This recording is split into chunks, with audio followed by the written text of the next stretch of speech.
What if you stumbled upon a wounded German shepherd puppy, battered and alone in the biting winter woods, refusing to leave the side of a half-frozen, injured rabbit?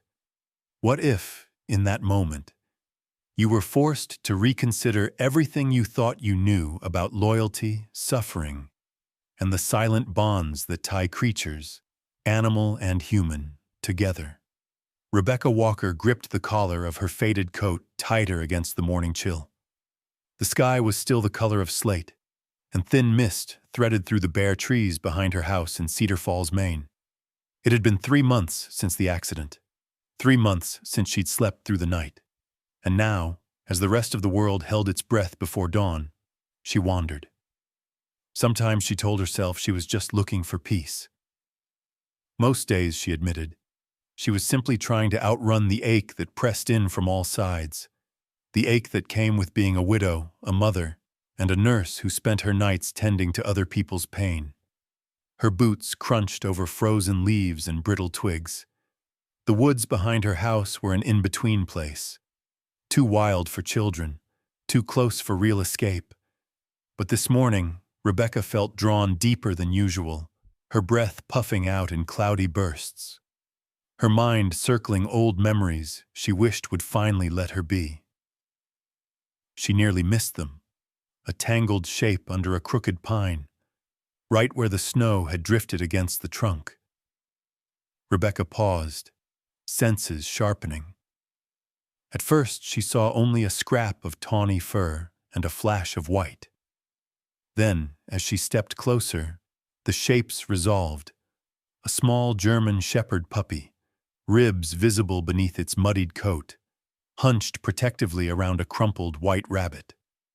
The puppy's muzzle was streaked with blood, its flank marred by scratches, but it stared at her with the fierce, unwavering eyes of an animal that had already learned the world's cruelty. For a moment, Rebecca froze. The woods were silent except for the faint tremble of the puppy's breath. The rabbit's chest fluttered, impossibly fragile, its eyes half closed, legs limp. Rebecca's heart twisted at the sight. There was something desperate, almost human, in the way the puppy's body curled to shield the rabbit from the cold. She crouched down, moving slowly, arms out in the universal language of peace. "Hey, sweetie, I'm not here to hurt you," she whispered, though her own voice sounded foreign. The puppy bared its teeth, just a flicker of warning, then lowered its head, determined not to leave the rabbit's side, no matter what. Rebecca's hands shook as she dialed animal rescue. She kept her voice steady, describing the situation, her mind racing through medical assessments. Visible wounds, likely shock, possible hypothermia. She added, "Please hurry. They're both in bad shape, but the puppy, he's not going to let anyone near the rabbit." She hung up and looked back at the puppy, who trembled with exhaustion but refused to move. Rebecca remembered the way her son, Lucas, had clung to her at the hospital, refusing to leave his father's side after the accident.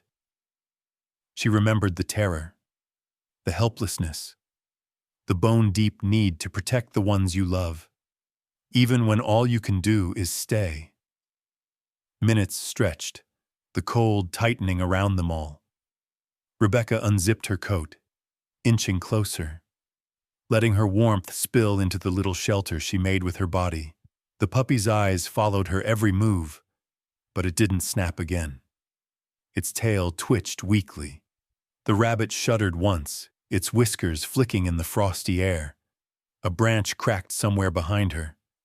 Rebecca's heart jolted. For a second, she wondered if it might be a coyote, drawn by the scent of blood, or another wild animal. She glanced around, senses on high alert. The puppy pressed closer to the rabbit. Emitting a low, barely audible whine, Rebecca murmured calming nonsense, heart pounding, willing the animal rescue team to appear. The wait felt endless, but at last, 2 uniformed volunteers emerged from the trees, their breath steaming in the air. faces tense as they assessed the scene. Rebecca rose, motioning for them to keep their distance. "He's not going to leave her," she warned. "I don't think he'll let you take her unless he knows she'll be safe." The senior rescuer nodded. Together, the team worked with Rebecca, coaxing the puppy, Buddy she'd later call him, into a blanket-lined carrier. At first, Buddy resisted, snapping and whining, refusing to be separated from the rabbit. Only when the rabbit was lifted, swaddled and shivering, did Buddy relent, crawling into Rebecca's lap and letting out a soft, guttural sigh that nearly broke her heart. They loaded both animals into the rescue van. Rebecca found herself standing there, hands numb, the adrenaline ebbing, her mind replaying the image of Buddy curled around the rabbit, as if he could single-handedly keep death at bay. The lead rescuer turned back. "You okay, ma'am?" Rebecca hesitated, then nodded. "I will be. Please, can you let me know how they do?" "Of course. We'll call as soon as we know anything." As the van drove away, Rebecca lingered in the silent woods, her breath hanging in the dawn. She pressed a hand to her heart, wondering why the sight of a battered puppy and a dying rabbit had struck her so deeply. Maybe, she thought, because in their struggle to survive together, despite pain, fear, and the cold, they had shown her something she had almost forgotten: the fierce, unyielding power of staying, of refusing to abandon those who need you, even when everything hurts. Rebecca turned for home, her steps steadier, carrying with her the hope that maybe, just maybe, there was still a way forward for all of them. The rescue van's red taillights faded into the gray morning as Rebecca stood alone beneath the skeletal trees. Her hands, still tingling from the cold and adrenaline, fumbled with her phone until at last the screen lit up. Her call had gone through. She explained the whole story to the dispatcher at the local animal shelter, describing the battered puppy and the limp rabbit, the way the two animals had refused to part. The dispatcher listened quietly, and Rebecca wondered if her voice betrayed how shaken she felt, as if something enormous had shifted inside her. By the time Rebecca arrived at the shelter, still in her scrubs from the long night shift, the staff had already sprung into action. The building was bright and sterile, filled with the sharp scent of disinfectant and a chorus of anxious barks. She watched through a small window as a veterinary team hovered over the rabbit. Bailey, someone had named him, checking vitals, administering fluids, and carefully cleaning wounds. The little white rabbit seemed impossibly fragile on the metal table, his chest fluttering with shallow breaths. Buddy, meanwhile, huddled in a crate in the corner, his eyes never leaving Bailey. Despite his obvious pain, he refused to rest until he saw that the rabbit was still alive. One of the rescue volunteers, a tall woman named Grace, approached Rebecca. "We've never seen anything like it. Most dogs would have, well, you know." She glanced at Buddy, her face softening. "But this one's different. He hasn't made a sound. Just watches, won't eat, won't sleep." Rebecca felt a pull in her chest, a recognition so raw it startled her. She cleared her throat. "If you need someone to foster him, I have experience with animals. And I think he needs someone who understands." Grace nodded. "He's badly hurt, and there are signs of past trauma. Scars on his legs and ear, a bit of an old limp. But the real battle's in his eyes. He's scared. He's been protecting that rabbit like his life depends on it." The decision was made quickly. There were too many animals, too few foster families. Buddy was bathed, treated, and gently loaded into a carrier. He whimpered at leaving Bailey, but Grace promised daily updates and even arranged for Rebecca to visit the shelter as often as possible. When Rebecca carried Buddy through her front door, the house felt different. The walls, once echoing with silence, now seemed to hum with possibility and tension. She set the carrier down in the living room, opening it slowly. Buddy stayed inside for a long time, sniffing the air, ears pressed flat in wariness. Eventually, he took a shaky step forward, his nose low to the ground, exploring the edges of a life that was entirely new. Rebecca's 12-year-old son, Lucas, appeared at the top of the stairs, clutching the banister. He was thin and pale, his face drawn with the kind of sadness only children know, the sadness of losing a father and watching a family unravel at the seams. He regarded the newcomer with silent curiosity. "His name's Buddy," Rebecca said softly, trying to sound cheerful. He needed somewhere to go." Lucas didn't answer at first. He watched as Buddy circled the rug, warily eyeing the boy in return. The puppy's tail tucked under, muscles tense as if expecting a blow. Lucas, for his part, simply sat on the floor, a safe distance away, and waited. Minutes ticked by. Neither boy nor dog made a move.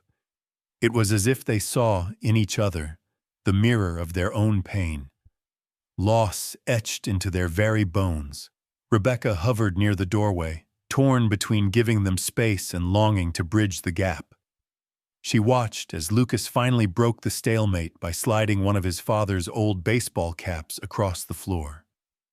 Buddy startled, then sniffed at the hat, nudging it gently before lying down beside it. Lucas smiled, just barely, the faintest flicker of warmth lighting his eyes.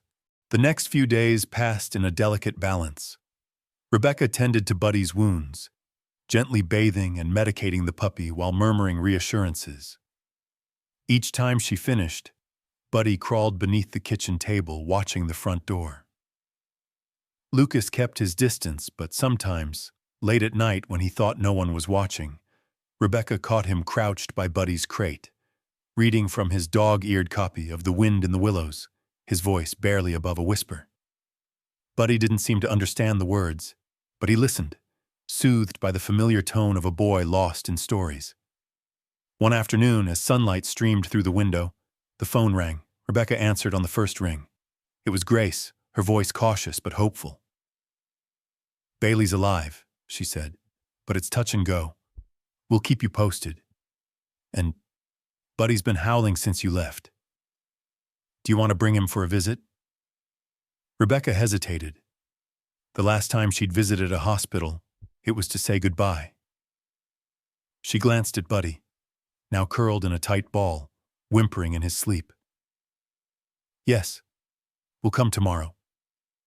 That night, Rebecca sat by Lucas's bed, brushing his hair back as she'd done when he was small. "You know," she said gently, "sometimes when someone's hurt, they don't want to talk. But it helps if someone just stays nearby, even if it's quiet." Lucas rolled onto his side, not meeting her eyes. But later, when the house had settled and the only sound was the wind rattling the windows, Rebecca heard footsteps on the stairs. She peeked around the corner to find Lucas sitting beside Buddy, the two of them huddled together in a circle of lamplight, each holding vigil not for themselves, but for a friend who needed them. For the first time since her husband died, Rebecca allowed herself to hope. Perhaps broken hearts could mend, not by forgetting pain, but by choosing to stay and share it. In the growing light of a new day, a battered puppy, a grieving boy, and a lonely woman began together to find their way home. The next morning dawned cold and silver, sunlight barely skimming the frost that clung to the grass outside Rebecca's window. For the first time in months, she woke not with dread or emptiness, but with a flicker of anticipation. Downstairs, she could hear the soft click of Buddy's nails against the hardwood, a sound that was quickly becoming familiar, almost comforting. Rebecca moved quietly through the house, careful not to disturb Lucas, who had stayed up late again. She found Buddy curled up in the corner of the living room, his eyes opening as she approached. He didn't flinch as she knelt beside him, just studied her, cautious but willing. She stroked his fur gently, feeling the rise and fall of his breath, the heat of his body beneath her palm. There was something fragile about him, an edge of fear that hadn't faded, but there was also a growing trust, like the first soft green of spring after a long, hard winter. Buddy allowed her to check his bandages, whimpering only once as she changed the dressing on his hind leg. When she finished, he licked her hand, then crept to the window, watching the street outside with anxious eyes. It was as if he was waiting for someone, or something, to come and take away what little peace he'd found. Rebecca's phone buzzed. It was a text from Grace at the animal shelter. "Bailey made it through the night, but he's still critical. He's eating a little. I'll update you later." Rebecca let out a breath she hadn't realized she was holding. She read the message out loud for Buddy's benefit. He tilted his head, ears perked at the sound of Bailey's name, then gave a soft, hopeful yip. Upstairs, Lucas's bedroom door creaked open. The boy shuffled down, hair rumpled, eyes red-rimmed with exhaustion. He stood in the doorway, watching Buddy for a long moment, then shuffled into the kitchen. Rebecca followed, pouring him a glass of orange juice and setting it on the table without a word. Their morning routine was still awkward, full of silences and half-gestures. But today, something felt different, a subtle thawing that Rebecca was almost afraid to name. After breakfast, Lucas lingered in the living room. He sat cross-legged near Buddy's crate, a stack of old library books at his side. Instead of reading out loud, he simply opened a book and began to turn the pages, his presence quiet and non-threatening. Buddy sniffed the air, glanced at Lucas, then settled on his stomach, paws stretched toward the boy but not quite touching. It was a fragile truce, one built on shared sorrow and careful observation. Hours passed. Rebecca moved through her chores, glancing in on the pair every now and then. She saw Lucas reading silently, sometimes tracing words with his finger, sometimes glancing up to see if Buddy was watching. Sometimes Buddy would inch closer, tail thumping softly, until he was just within reach. Lucas never forced the dog to interact, never rushed him. He simply stayed, a silent companion in a world that had become too quiet for both of them. That afternoon, the phone rang again. Rebecca answered quickly, anxiety prickling her skin. It was Grace. "Bailey's holding on," she said, relief evident in her voice. "Still critical, but the vet's hopeful. He's got a strong spirit, just like your buddy." Rebecca smiled for the first time in days. "Tell Bailey we're all pulling for him," she said softly. As she hung up, she saw Lucas watching her, his face unreadable. "Bailey's still alive?" he asked, voice barely above a whisper. Rebecca nodded. "He is. Buddy's friend is tough, just like you." Lucas didn't answer, but a tiny, secret smile tugged at the corner of his mouth. He picked up his book and began to read again, this time aloud. His voice was soft and uncertain at first, but as Buddy inched closer, he grew steadier. Rebecca stood at the doorway, her heart aching as she listened. The boy's words drifted through the room like sunlight, weaving a fragile connection between child and animal, each healing in their own quiet way. Days blurred into a gentle rhythm. Rebecca went to work at the hospital, always coming home with new stories for Lucas and Buddy.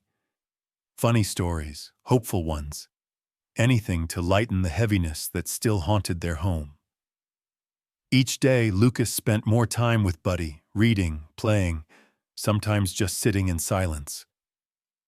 The dog began to respond, greeting Lucas at the door with a tentative wag.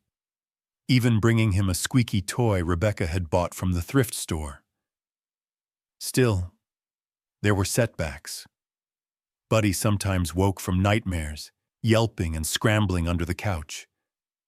Lucas, too, had days when he wouldn't speak at all, when the grief was too heavy to bear. But Rebecca noticed something she hadn't seen in months, a flicker of hope. Each small moment of connection, each shared glance or gentle touch, became a step toward something new. One evening, as a thunderstorm rolled in and rain lashed against the windows, Lucas huddled on the floor beside Buddy's crate, his book forgotten. Buddy pressed close, his body shaking with every rumble of thunder. Lucas whispered to him, "It's okay, I'm here, I won't leave you." Rebecca watched from the hallway, tears stinging her eyes. She realized that the healing Buddy needed was the same as the healing Lucas craved. Presence, patience, and the quiet certainty that someone would stay, even when things were scary. Later, as the storm faded and the house fell silent, Rebecca sat on the edge of Lucas's bed. "You're doing good, honey," she said quietly. "You're helping Buddy heal." Lucas looked at her, a question in his eyes. "Do you think he misses Bailey?" "I think he does," Rebecca replied. "But I also think he's starting to trust us, just like you're learning to trust him." That night, Rebecca lay awake, listening to the soft breathing of her son and the gentle sighs of the dog in the next room. For the first time since the accident, she believed in the possibility of healing. Not all at once, but in slow, quiet increments. In the hush of the night, she whispered a promise to herself and to her family. "We're going to make it. Together, we're going to find our way back to hope." The spring rain came heavy and relentless, blurring the windows and turning the woods behind the house to mud.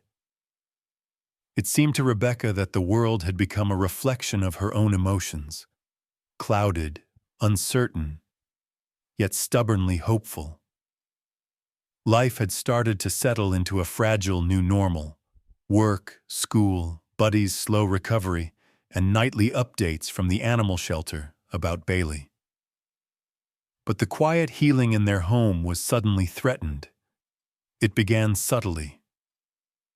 One morning, Rebecca noticed Buddy's food untouched, his water bowl barely disturbed. He lay curled beneath the kitchen table, not even lifting his head when Lucas came downstairs. A sharp contrast to the way he'd started to greet the boy, tail thumping, eyes bright. Rebecca tried to coax him with treats, even bits of her breakfast, but Buddy only pushed them away with his nose, his gaze distant, haunted. Lucas, worried, knelt beside Buddy with one of his books. "Want me to read to you?" he asked, voice hopeful but trembling. Buddy didn't move.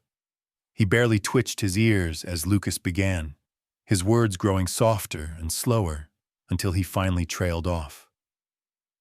Rebecca felt her heart twist. She'd seen this kind of withdrawal in the ER, patients sinking back into silence when hope seemed farthest away.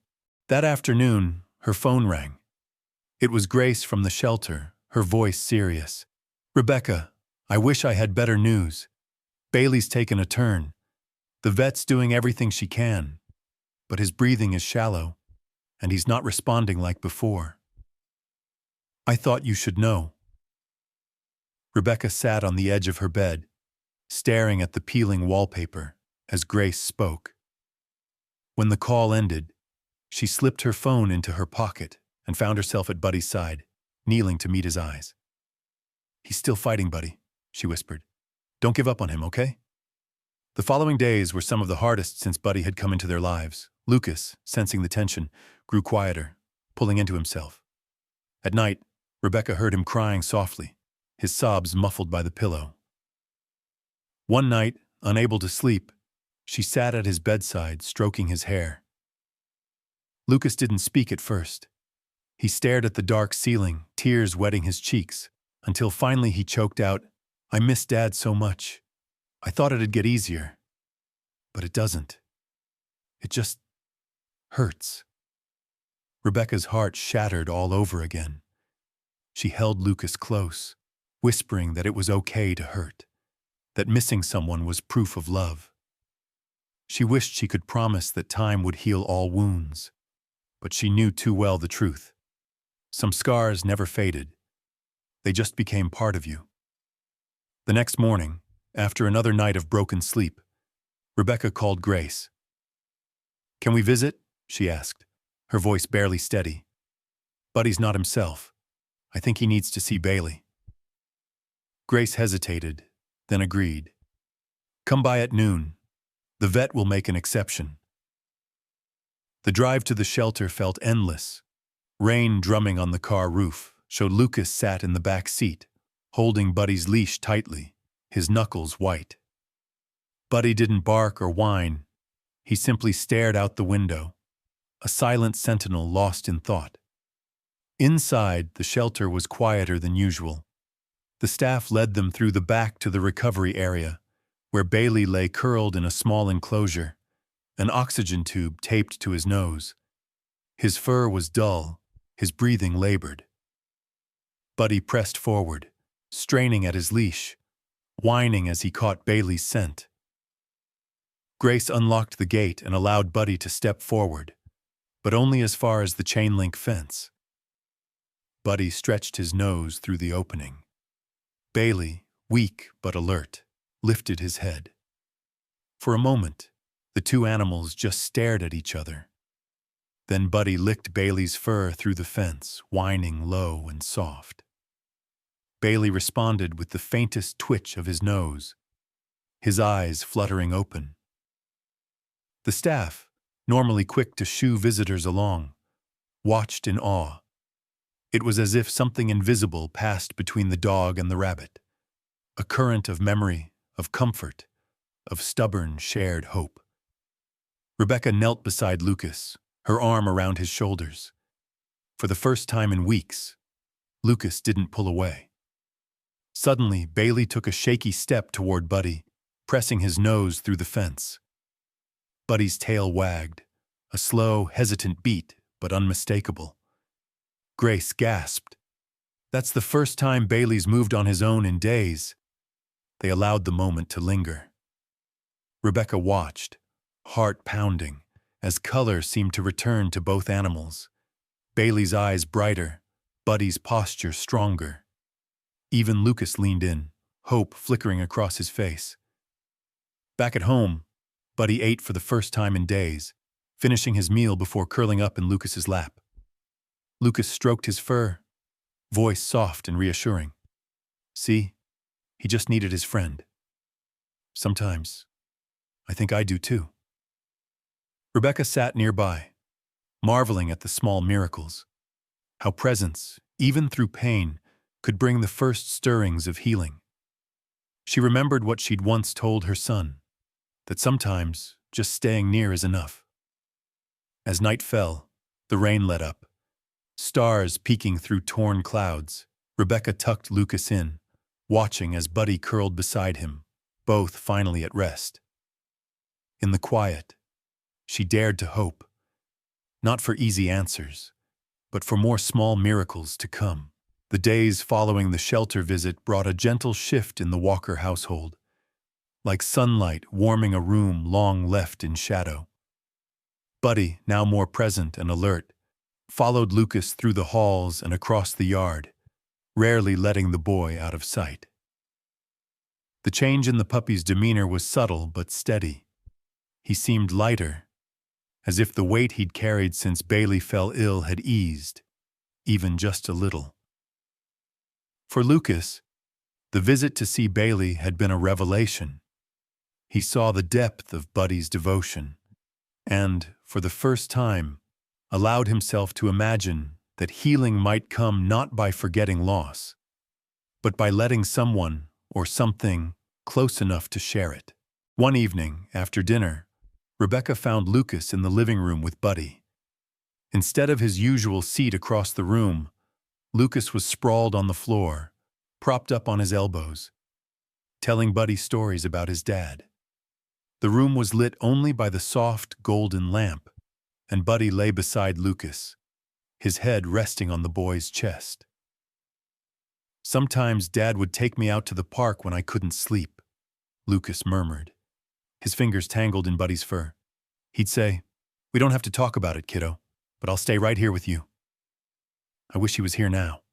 Buddy responded by licking Lucas's chin, a simple gesture that spoke volumes. Rebecca stood quietly in the doorway, heart aching with love and sadness.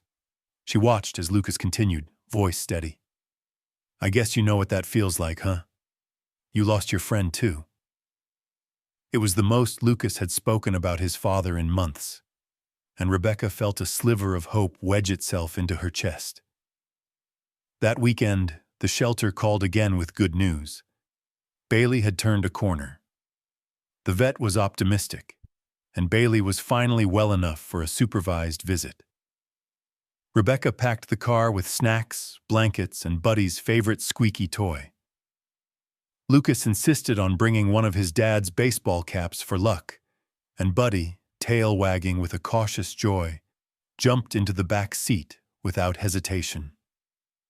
At the shelter, Bailey was waiting in a small grassy enclosure surrounded by spring blooms. He looked fragile, but his eyes were clear and alert. When Buddy saw him, he barked, a short, excited yelp that brought tears to Grace's eyes. Rebecca and Lucas stood by, watching as Buddy and Bailey circled each other, noses twitching, tails fluttering. There was no need for words. Buddy lay down beside Bailey, their bodies pressed together in silent solidarity. The rabbit, once near death, nestled against the dog's flank, comforted by the familiar presence. Lucas sat quietly on the grass, unsure at first. Then Bailey lifted his head, nuzzling Lucas's hand, as if inviting him into their small circle of trust. Lucas grinned, tears shining in his eyes. "He remembers me," he whispered. Buddy licked Lucas's fingers, and for a few precious moments, the trio, boy, dog, and rabbit, rested together in the gentle sunlight. Rebecca glanced around and realized the staff and volunteers had gathered, drawn by the unexpected peace that radiated from the little group. Even Grace, usually so brisk and professional, wiped at her eyes. "You three," she said softly, "you remind us all why we do this." The next days at home were different. Lucas, once so withdrawn, began to open up to Buddy more and more. He shared secrets, fears, and stories, sometimes about his dad, sometimes about school, sometimes about nothing at all. He even began sleeping with Buddy on his bed, the puppy's soft breathing a comfort through the night's dark hours. Rebecca would peek in and find them tangled together, boy and dog, both finally resting. At school, Lucas's teachers noticed the change. He was more attentive, more willing to talk to classmates, even laughing at lunch. It was as if Buddy's quiet presence had given Lucas permission to step out from the shadow of his grief. Every week, they visited Bailey at the shelter. Each visit was a little easier, a little brighter. The animals would lie together, sometimes sleeping, sometimes just being. Buddy's muzzle draped across Bailey's back, Bailey's small body curled into Buddy's warmth. Lucas would bring carrots for Bailey and read out loud, his voice growing stronger with each visit. Rebecca often found herself sitting beside them, marveling at how these fragile creatures, each broken in their own way, were helping one another mend. One evening, after a particularly joyful visit, Lucas turned to Rebecca as she tucked him in. "Mom, do you think Buddy and Bailey will always be friends?" Rebecca brushed his hair back, considering her answer. "I think they will, honey. Even if they can't always be together, the love they have, it doesn't just go away. It stays with you no matter what." Lucas nodded, a thoughtful frown on his face. "Like with Dad?" She hugged him tightly. "Exactly like that." Later that night, Rebecca sat on the porch, Buddy curled at her feet, listening to the quiet hum of the neighborhood. The world still felt uncertain, but for the first time she believed their little family could heal by opening their hearts, by letting others in, by refusing to give up on the hope of brighter days. Inside, Lucas and Buddy slept, side by side, safe in the knowledge that they were no longer alone. In the stillness, Rebecca felt gratitude for every moment of connection, for every hard-won step toward healing, and for the simple, enduring power of love that chooses to stay, even when it hurts. Change never comes all at once. It moves in slow, almost invisible waves until suddenly the world you knew is different, and you have no choice but to move forward with it. For Rebecca and Lucas, the weeks after Bailey's recovery were a lesson in the bittersweet art of letting go. The Walker house was no longer silent, but alive with gentle laughter, the click of Buddy's paws, and the quiet hum of healing. Still, Rebecca knew the day was coming, the day Bailey would be well enough to leave the shelter and return to the wild. The staff at the animal rescue had been preparing them gently. Bailey was a wild rabbit, after all, not meant for captivity or a life indoors, no matter how much he'd become a part of their family's story. One Saturday morning, the call finally came. Grace's voice was bright, but tinged with emotion. "Bailey's strong enough to go to the wildlife reserve. The team thinks it's best for him to have a natural home, somewhere safe with space to run and other rabbits to keep him company." "I thought you'd want to be there." Lucas sat silently as Rebecca explained. At first his face crumpled, the old grief threatening to overwhelm him. "Do we have to let him go, Mom?" His voice was small, tears welling in his eyes. Rebecca wrapped him in her arms. "I know it hurts, honey, but sometimes loving someone means letting them have what's best for them, even if it's hard for us. Bailey will have a chance at a real life, out in the world, and we'll always remember what he gave us." Buddy seemed to understand too. He spent that morning restless, following Lucas from room to room, whining softly whenever the boy paused. It was as if Buddy sensed what was coming, a change, a parting, something final and unfamiliar. At the wildlife reserve, the staff met them at the gate. The reserve itself was lush and green, surrounded by a gentle fence and dotted with burrows and clusters of wildflowers. Bailey, nestled in a soft carrier, twitched his nose, alert and curious. Lucas knelt beside him, stroking his fur. "It's okay, Bailey," he whispered. "You're going to be safe here. You helped us more than you know." The release was both simple and impossible. The staff opened the carrier, and Bailey hesitated for a moment before hopping out, pausing to look back at Buddy and Lucas. For one fleeting second, the rabbit pressed his nose to Buddy's muzzle through the mesh of the carrier door. Buddy whined, tail still, eyes wide with an emotion Rebecca could only describe as longing. Then, with a final, almost grateful look, Bailey turned and hopped toward the tall grass, vanishing into the wild with the ease of a creature returning home. For Lucas, the loss hit hard. He watched the spot where Bailey had disappeared long after the staff had moved away, his small body trembling with the effort to hold back tears. Rebecca knelt beside him, holding him tight as Buddy pressed against his other side. "It's okay to cry," she said gently. "It's okay to feel sad. That means you loved him." They stayed at the reserve for a long time, Buddy sniffing the breeze, Lucas drawing pictures in the dirt with a stick. Eventually, Lucas looked up, his eyes red but calmer. "Will Buddy be okay without Bailey?" he asked. Rebecca considered, watching as Buddy wandered the meadow, tail wagging tentatively as he sniffed a cluster of wild violets. "I think Buddy's ready to move forward," she said. "He knows Bailey's safe now. Maybe it's time for us to move forward, too." The car ride home was quiet, but not the heavy silence of grief. More like the hush after a storm, when the world is washed clean, and you're left with the chance to begin again. That night, Buddy did something he'd never done before. Instead of curling by the door, waiting for Bailey or watching for ghosts of the past, he followed Lucas to his room and jumped onto the bed. Lucas, surprised, let out a shaky laugh, hugging Buddy close. "You can stay with me tonight," he whispered, burying his face in Buddy's fur. Rebecca stood in the doorway, overcome with pride and tenderness. She realized, with a quiet certainty, that true healing wasn't about holding on forever. It was about having the courage to let go when the time was right, to honor the past while opening yourself to what comes next. As spring deepened and days grew longer, Buddy grew bolder.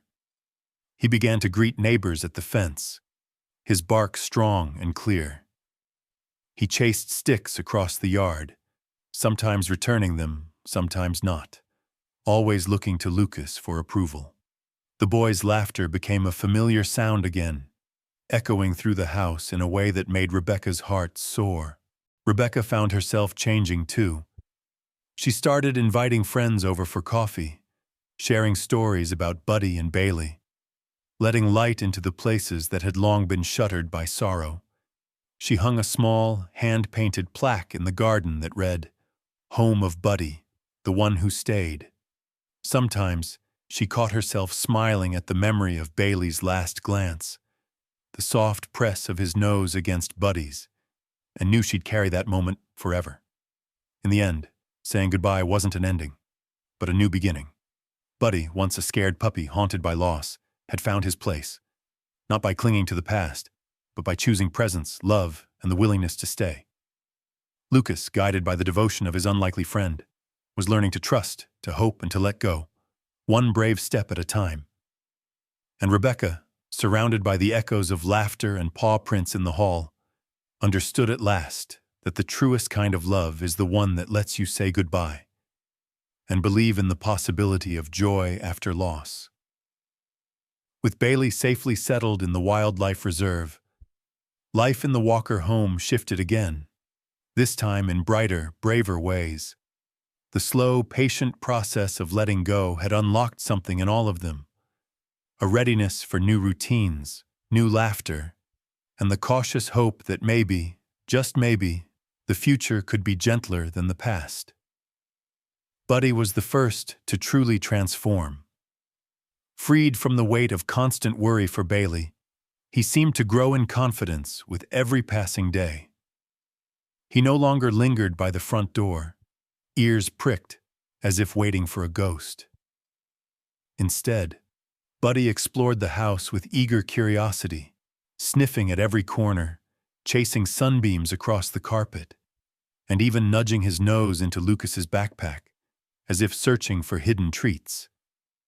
Lucas had started sleeping soundly again. Each morning, he woke to the warmth of Buddy nestled at his feet, the gentle pressure of the puppy's body grounding him in the present. Breakfasts, once marked by heavy silences, were now filled with Lucas's retellings of vivid dreams, with Buddy occasionally dropping a tennis ball at Rebecca's feet and thumping his tail as if to say, "Come play with us." It didn't take long for Buddy's newfound courage to spill into the yard. One afternoon, as golden sunlight poured through the kitchen window, Lucas opened the back door and watched Buddy stand uncertain on the threshold. For a moment, the puppy hesitated, his past still a shadow clinging at the edges of his heart. Then Lucas called, "Come on, Buddy, let's see what's out there." And Buddy bounded into the fresh grass, nose low, tail wagging. He chased after falling leaves, rolled on his back in the dandelions, and barked at a curious blue jay perched on the fence. For the first time, his bark was not a sound of fear, but of joy, a claim on his place in the world. The neighbors noticed the change, too.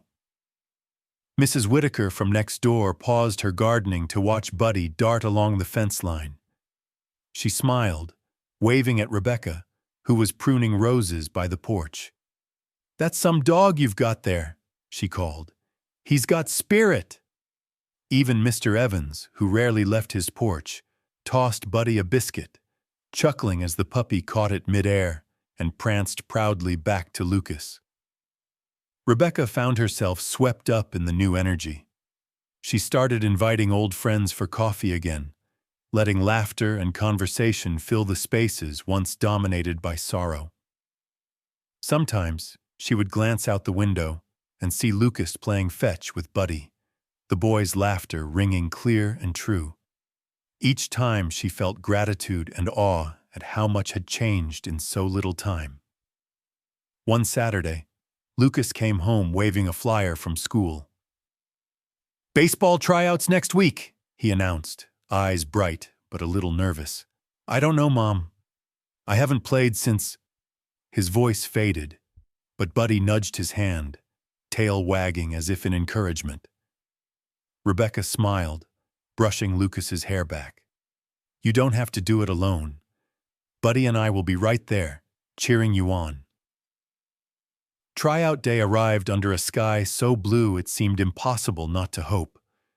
Rebecca packed a picnic, Buddy's leash, and Lucas's favorite cap, the same one he'd brought to every visit with Bailey. At the field, the other kids clustered in groups, parents lined up along the bleachers. Lucas hesitated at the edge, fingers twisting in Buddy's collar. "What if I mess up?" he whispered.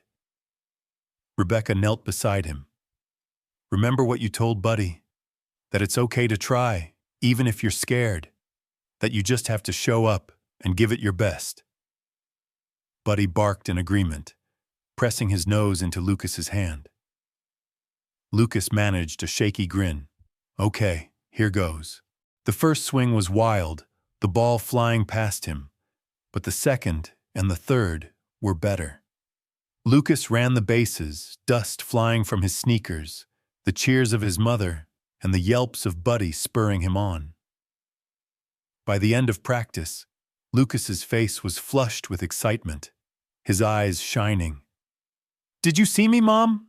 Did you see Buddy? He barked every time I hit the ball." Rebecca hugged him tight, pride swelling in her chest. "You were amazing, and so was your cheerleader." Back home, Lucas and Buddy fell onto the living room floor in a heap of giggles and wagging tails. "I think Buddy wants to be the team mascot," Lucas declared, wrapping his arms around the puppy's neck. Rebecca laughed, snapping a photo to freeze the moment in time.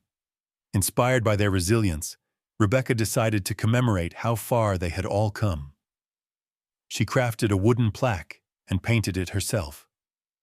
"Home of Buddy, the one who stayed."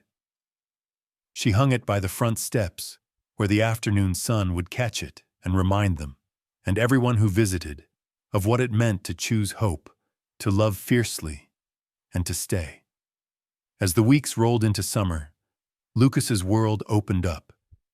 He joined his baseball team, made new friends, and even started inviting classmates home to meet Buddy, proudly telling their story.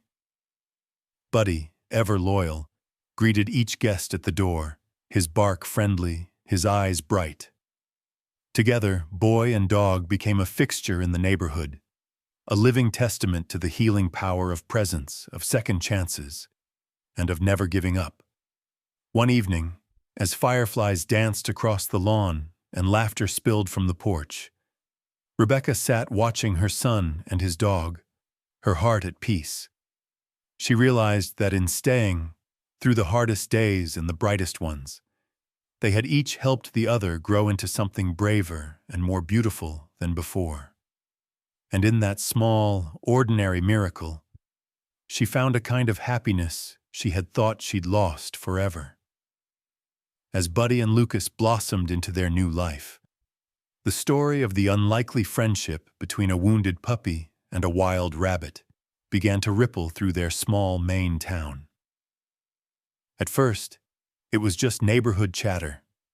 something to marvel at during Sunday morning coffee or after church in the schoolyard. But soon, word spread farther than Rebecca ever imagined. It started with Mrs. Whitaker, who volunteered at the local newspaper. She wrote a heartfelt piece about Buddy, the loyal shepherd pup who refused to abandon his rabbit friend. She described Rebecca's early morning rescue, Lucas's gentle care, and the day at the wildlife reserve when the animals touched noses in farewell. The story ran on the front page, accompanied by a photo of Lucas and Buddy on their porch. The plaque, "Home of Buddy, the one who stayed," shining in the sunlight. People stopped Rebecca on the street, in the grocery store, at the post office. Strangers smiled and waved at Buddy during his walks. Children asked to pet him, and neighbors left treats and notes of encouragement in their mailbox. Donations poured into the animal shelter, enough to repair a broken kennel, buy new medical supplies, and sponsor care for other injured animals like Bailey. The story's reach surprised everyone. A local news station visited, filming Buddy and Lucas playing catch in their yard. The crew interviewed Rebecca, who spoke, her voice trembling but proud, about second chances, the power of kindness, and the healing that comes from simply staying by someone's side. When the segment aired, people from other towns and even out of state sent letters, some sharing their own stories of loss and hope, others sending drawings or toys for Buddy and the shelter animals. At school, Lucas's teacher invited him to share Buddy's story during assembly. The gym was packed, the echo of restless students bouncing off the high ceilings. Lucas stood at the microphone, knees shaking, Buddy sitting by his side, head cocked attentively. At first, Lucas's voice was thin. "I want to tell you about my dog Buddy and a rabbit named Bailey." He faltered, looking down, but then felt Buddy's nose press against his hand. He took a deep breath, recalling how it felt to lose his dad, to feel so alone, and how Buddy's presence, his loyalty and refusal to give up, helped him find courage again. As Lucas spoke, the gym grew silent. His story moved from the scary morning in the woods to Bailey's struggle at the shelter, to the moment when Buddy and Bailey touched noses through the fence. Lucas's words stumbled and broke sometimes, but he kept going, telling the whole truth about missing his dad, about being afraid, about how hard it was to let Bailey go. When he finished, there was a hush. Then, as Buddy nudged Lucas's arm, the crowd burst into applause, kids, teachers, even the janitor wiping his eyes. Afterward, classmates approached Lucas to thank him, to share stories of their own pets, or just to say, "I get it. I felt that way too." For the first time since his father died, Lucas felt not just seen, but understood. The shelter invited Rebecca and Lucas to help at adoption events. On weekends, the three of them, Rebecca, Lucas, and Buddy, volunteered, walking dogs, cleaning kennels, and telling visitors about Bailey's recovery and release. Buddy quickly became a favorite, his gentle manner and soulful eyes calming the most frightened animals and even coaxing shy children into giggles. Rebecca watched Buddy's effect on people and animals alike and realized he was meant for more than just being their pet. He was a natural therapy dog, a healer in his own right. Inspired, Rebecca enrolled Buddy in a therapy dog training course. The work was challenging, but Buddy thrived on it, soaking up commands and learning to comfort strangers as easily as he comforted Lucas. Soon, the shelter began pairing Buddy with other foster animals, injured cats, frightened puppies, even a trembling fawn rescued from the roadside. Buddy would curl up beside each animal, steady and quiet, offering nothing more or less than his unwavering presence. Time after time, Rebecca saw animals begin to trust again, just as Lucas had. One weekend, the shelter hosted a big open house, inviting the whole community to celebrate the Buddy and Bailey miracle. There were balloons, face painting, bake sales, and a huge poster of Buddy, Bailey, and Lucas. Lucas was nervous about speaking again, but Buddy sat at his feet, tail wagging, eyes full of trust. As Lucas described Bailey's release into the wild, the challenges of saying goodbye, and how Buddy had helped him heal, the audience grew quiet and thoughtful. Parents hugged their children a little tighter. Volunteers redoubled their efforts to find loving homes for every animal. Rebecca saw people change, too. Friends and neighbors who once kept to themselves now stopped to chat on the street, their faces open and hopeful. The story became a touchstone, a reminder of the strength in loyalty, the healing found in ordinary acts of compassion, and the rippling power of choosing to stay. As summer drifted on, Buddy's fame never made him proud or skittish. He remained the same gentle soul, chasing tennis balls with Lucas, curling up by the porch on warm evenings, and comforting every hurt animal and lonely heart he encountered. One evening, as Rebecca watched Lucas and Buddy in the fading golden light, she realized their story had given the whole town something precious, a reason to believe in the possibility of healing, even after the darkest of times.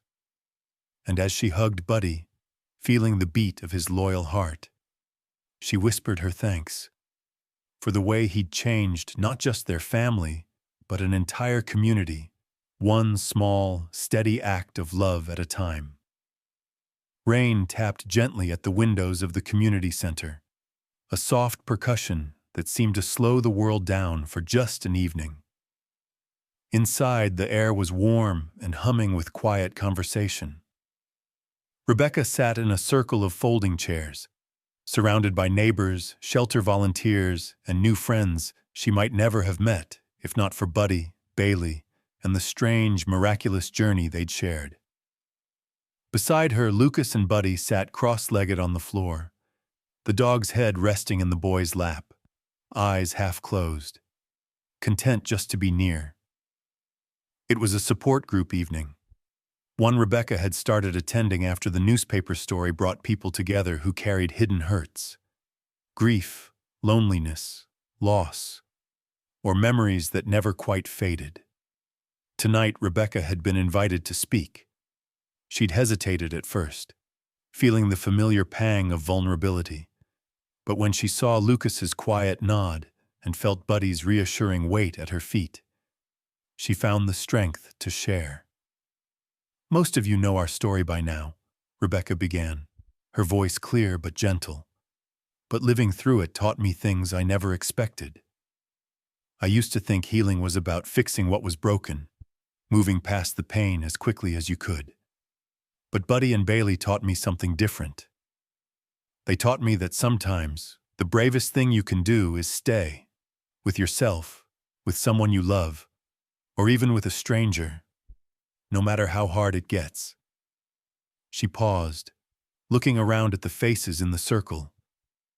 Mrs. Whitaker with her weathered hands folded in her lap, Grace from the shelter, Lucas clutching Buddy's collar, a teenager she'd never met clutching a picture of his own lost dog.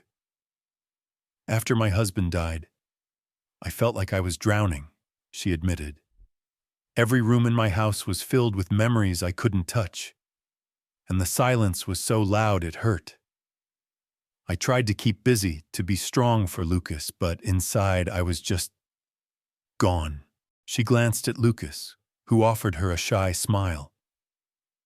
"Then one morning, everything changed. I found Buddy in the woods, hurt but refusing to leave Bailey's side.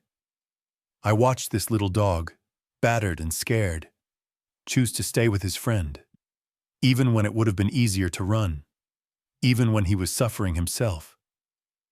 That moment cracked something open in me." The room was quiet, everyone listening. Rebecca continued, her words gaining strength. "I realized how often we're told to move on, to let go, to hide our pain or pretend it doesn't matter. But sometimes, what heals us isn't letting go, but letting in. It's sitting with the hurt, being present for someone else's suffering, even when you feel helpless. Buddy's loyalty, the way he refused to abandon Bailey, the way he stood by Lucas through everything, showed me that healing isn't about erasing what happened. It's about finding someone who won't leave you alone in the dark.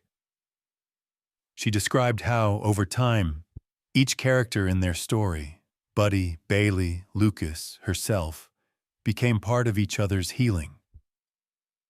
We didn't fix each other, she said. We witnessed each other. Buddy watched over Bailey. Lucas and Buddy watched over each other. I watched over both of them, and slowly, our pain started to fade. Not because it disappeared, but because it was shared. A hand in the circle went up. "How do you know when it's time to let go?" asked a woman, voice trembling. "What if you're not ready?" Rebecca smiled softly. "I'm not sure you ever really are. Letting go doesn't mean forgetting or pretending it didn't matter. It means loving enough to wish someone well, even if it breaks your heart. It means trusting that love isn't lost just because someone's not beside you." When we released Bailey, it hurt badly, but we knew it was the right thing. That act of love, that willingness to let go, helped all of us move forward. Lucas, who'd been quiet, looked up and spoke. "I thought if I let go of Bailey, or my dad, I'd forget them. But now I remember them even more, because I talk about them with Buddy, with Mom, with you guys. And when I help at the shelter, I get to help other animals too. It's like love just keeps going." Grace nodded, eyes shining. "That's what this place is about. Witnessing, not rushing, not fixing. Just being present." Rebecca felt something settle inside her. "If there's one thing I've learned," she said, "it's that presence heals. Sometimes the pain is too big to solve, the loss too deep to ever fill. But if you stay, if you refuse to abandon those who are hurting, you become a bridge back to hope, even if you don't see it right away." The group talked long into the evening. Others shared stories of lost parents, pets, dreams, and the slow, surprising return of hope when someone stayed by their side. The rain faded, replaced by the hush of night. When the group ended, Rebecca hugged Lucas and they walked home together with Buddy trotting happily between them. She realized how their journey, their wounds, their loyalty, their hope had rippled out, touching so many others who had once felt alone. In the quiet of their home, Rebecca made a silent promise. "We will keep showing up for each other, even when it's hard, even when it hurts, because that's where the real healing begins." Buddy jumped onto Lucas's bed, curling up as he always did, content to simply be near. And in that ordinary act, the choice to stay, Rebecca saw the quiet heroism that had changed everything. Several months passed, and the Walker family's world had changed in 100 small, invisible ways. The ache of loss was still there, sometimes flaring unexpectedly, but it no longer dominated the quiet hours or threatened to swallow their laughter. Instead, Rebecca, Lucas, and Buddy found themselves living not in the shadow of grief, but in the growing light of renewal. It was early autumn now, golden leaves swirling down the street, crisp mornings that called for sweaters and hot cider. Rebecca stood at the kitchen window, her hands wrapped around a steaming mug, watching Lucas and Buddy toss a football in the yard. Lucas's laugh, clear and unguarded, rang out as Buddy bounded after the ball, missing it, tumbling through the grass, and running back for another go. The boy she saw now was not the same withdrawn, wounded child of last winter. He was taller, more sure of himself, with the spark of adventure in his eyes that Rebecca thought she might never see again. Buddy, too, had grown. A bit bigger, a lot braver, his coat gleaming and his eyes always watchful for someone to comfort. He had officially completed his therapy dog training. On Tuesdays, Rebecca and Buddy visited the animal shelter to sit with frightened dogs, hissing cats, and the occasional injured raccoon. Buddy's calm presence, his gentle way of simply being there, soothed even the most nervous animals. Sometimes Rebecca would glance over to see a child with a scraped knee or an elderly volunteer with tired hands, both leaning into Buddy's warmth, finding solace in his quiet loyalty. Rebecca had changed as well. Where once her days revolved around endurance and survival, she now found herself reaching outward, joining friends for hikes, reconnecting with old co-workers, even allowing herself to wonder if she could love again. She'd begun volunteering at the support group, offering new arrivals the same presence and patience that Buddy had shown her. At home, she started writing, nothing fancy, just short letters and essays about their journey, which she sometimes shared with the local paper.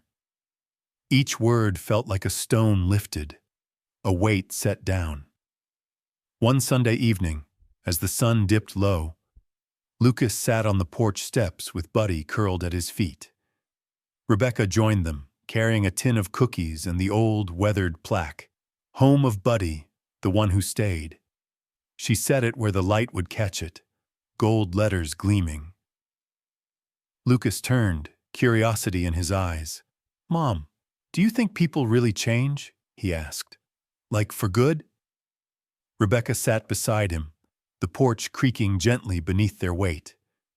She thought about all the small, invisible acts of courage it had taken to get them here. The morning in the woods, Buddy's refusal to leave Bailey, Lucas's brave talks at school, the endless nights where just being present was all any of them could manage. "I think we do," she said softly, "but not all at once. Change comes from the little choices we make every day. Choosing to show up, to stay, to forgive, to hope. That's what makes us different than we were before." She reached for Buddy, stroking his ears. "This guy showed me something I'd forgotten. That love isn't about grand gestures or heroic rescues. It's about the ordinary, hard work of staying, even when it's uncomfortable or scary or sad. Presence matters. That's what makes the difference." Lucas was quiet, thinking. "I used to think heroes were the ones who saved the day," he said. "But now I think the bravest heroes are the ones who never leave, even when it's hard." Rebecca smiled. "I think you're right." Inside, the house was warm and alive. Photos of Lucas and Buddy, a stack of thank you notes from the shelter, drawings from neighborhood kids who'd heard their story. Rebecca gazed at the little family she'd built, patched together from broken pieces and simple acts of loyalty. She picked up her pen and wrote a letter to the local newspaper. She wanted to thank everyone who had reached out, who had donated to the shelter or shared their own stories of loss and hope. But most of all, she wanted to remind her town, herself really, what their journey had meant. She wrote, "The bravest love isn't about heroic rescues. It's about the choice to stay. When it's hard, when it hurts, when everyone else walks away. Healing doesn't mean the pain disappears, but that it becomes something you can share, something that makes you stronger, kinder, more present for others." In our home, we learned that presence, not perfection, transforms pain into hope. Thank you for being part of our healing. May we all find the courage to stay, for each other, for ourselves, for the world that needs us. A week later, the letter ran in the Sunday edition. Rebecca received calls and cards from strangers who said her words had given them the strength to keep going. Some said they'd adopted a shelter pet. Others said they'd reached out to a friend or neighbor they hadn't spoken to in years. That night, as the last light faded and the family gathered on the porch, Rebecca looked out at the sky. Deep indigo, a few brave stars peeking through. Buddy lay between her and Lucas, his breathing steady, his head resting on Lucas's knee. The plaque gleamed softly in the dusk. For a moment, no one spoke. There was no need. In that silence, Rebecca felt the full weight and the full gift of their journey. That love, in its truest form, is not in the leaving, but in the staying. In a world full of brokenness, real healing begins not when we abandon those who suffer, but when we choose to walk with them, step by step, into whatever tomorrow brings. And as the stars grew brighter and the night settled in, Rebecca, Lucas, and Buddy sat together, a family shaped not just by loss, but by the grace and courage to remain. Proof that even the smallest acts of compassion can change lives forever.